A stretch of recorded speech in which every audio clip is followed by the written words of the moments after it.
This is John from FlatCatGear. So for the last month, 2 months, I've been working with titanium frying pans, seeing how to make them work, and learned a lot, found some interesting things, and so this video is going to give you my impressions of using a titanium frying pan. So let's go with a quick overview first. We'll talk about the pluses, the neutrals, and the negatives. So for the pluses, if you get a titanium frying pan, it really is a forever pan. You take care of it, you clean it properly, it will last forever. Unlike Teflon, which actually will wear out over time, ceramic, this titanium pan will be forever. Another big advantage is titanium and ceramic coatings. Once you damage the surface, there can be health issues associated with that. And so by far, titanium would be a much better choice. That also being a forever pan, you're not just, with Teflon, you end up having to throw them away every couple of years. And so it's a lot greener if you can use Teflon. So that's the biggest pluses for using a Teflon pan.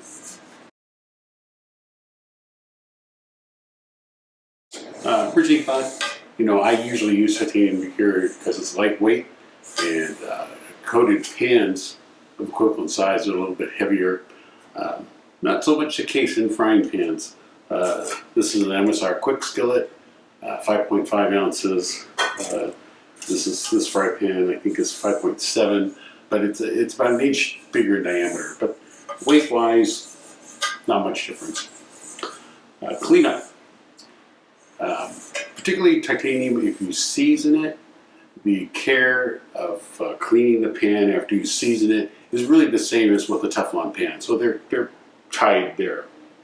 Cost-wise, not much difference. Titanium fry pan, aluminum coated, especially a thin wall aluminum pan, pretty much the same price.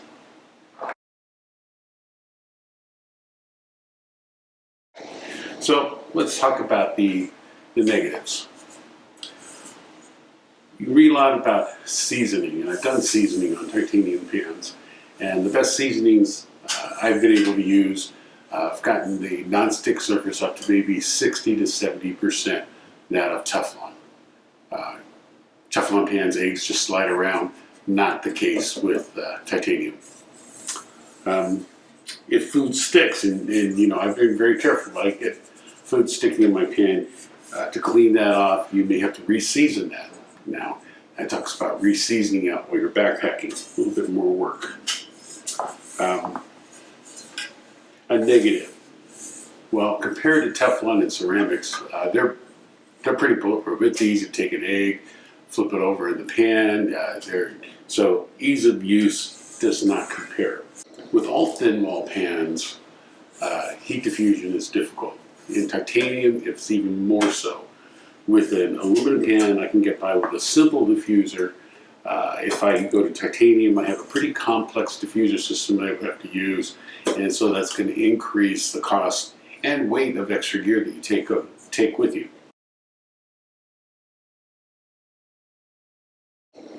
So in general, after doing all this work for the last couple months, to me, the easiest thing to do is take a Teflon pan. The advantages outweigh the disadvantages, and yes, it's not permanent, but with care, you can get a lot of mileage out of a Teflon pan. That was a quick overview. Let's do a little bit of deeper dive into frying. In looking at all this, frying comes down to there are two fundamental components that you're looking at, and I'm going to call it browning and flipping. Now with browning, what we're talking about is even browning across the entire surface. Now one of the problems when you get these thin wall pans is the walls are thin. Heat conduction is limited by the material thickness. So it takes some work of using a diffuser or using airspace to get that even temperature. So that takes quite a bit of work. Now how do you test that? To me, the simplest way is make a pancake. If I put a pancake in pan, flip it over. What you'd like to see is you'd like to see an even brown surface across the entire pan and no hot spots. And so that takes a bit of work. Now that getting even heat is solvable.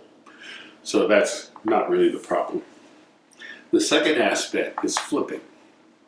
Now, if you take a look at most pans, cast iron pans, stainless steel pans, bare aluminum pans, they're actually meant to have food stick.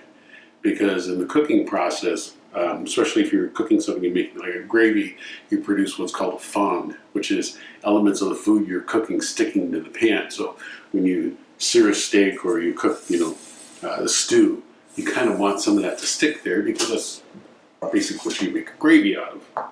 Even at home, you pick certain pans to do certain things. Teflon pans are great for making eggs. They're great for making pancakes. But in general, you don't want to sear a steak on it. You'd rather sear a steak in a cast iron pan if you could. Now, what causes sticking? A lot of times what it's caused by is a combination of amino acids and proteins that cause things to stick. Egg whites, not so much egg yolks. There's more protein in it. That's what gets things to stick.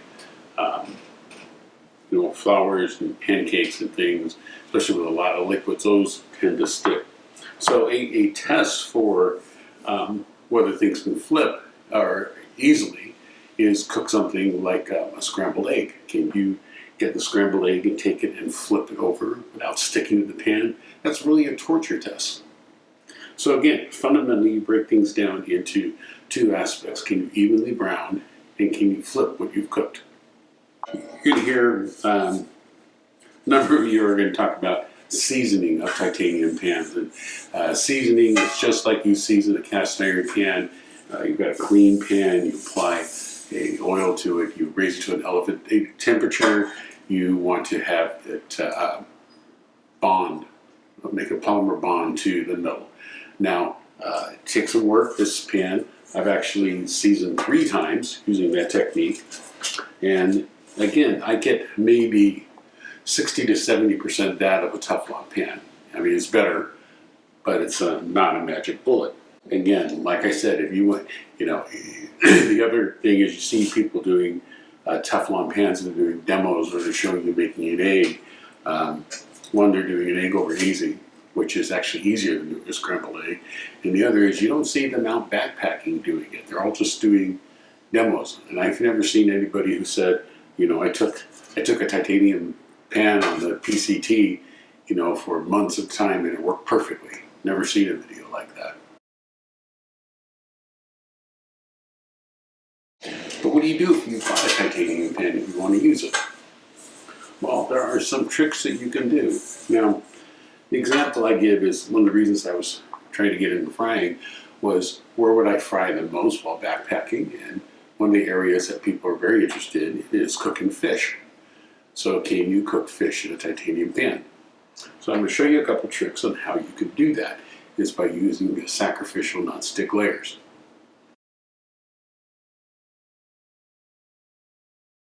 So here's a method for cooking things that are going to stick to a titanium pan.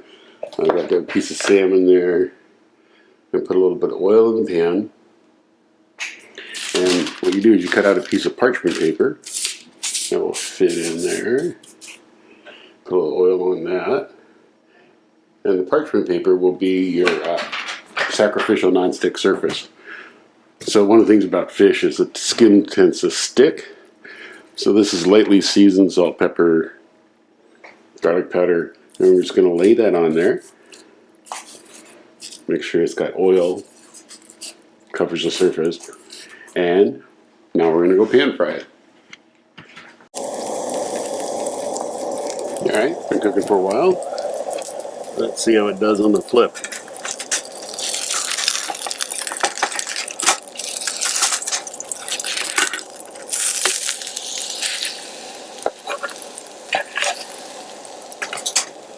Nice brown crust, non-stick. Looks like it's a win.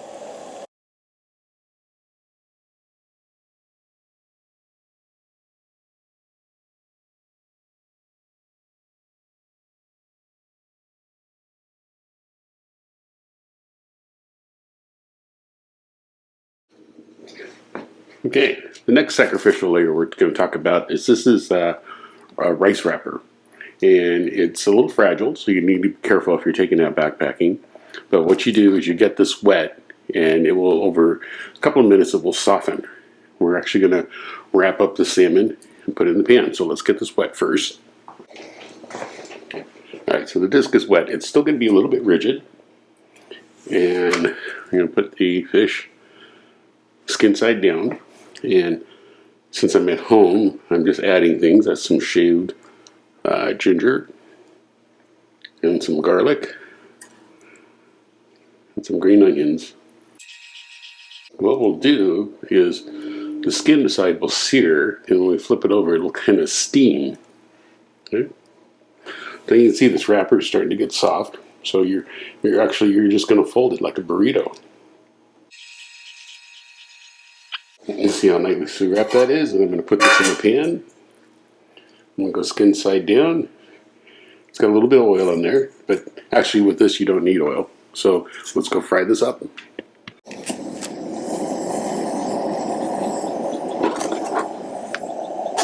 Now the wrapper itself is edible, and what will happen is it'll make a crunchy surface all the way around, and as it cooks it will also steam what's inside. So let this go for a little while.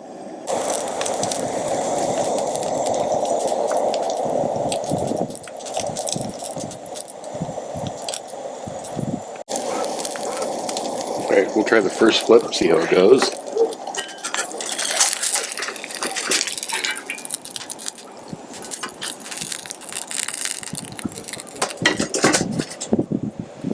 Let's keep cooking. Alright, it's done. Crispy on the top. Push on the sides.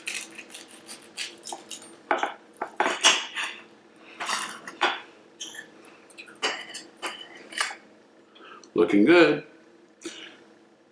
Come visit us at www.FlatCatGear.com.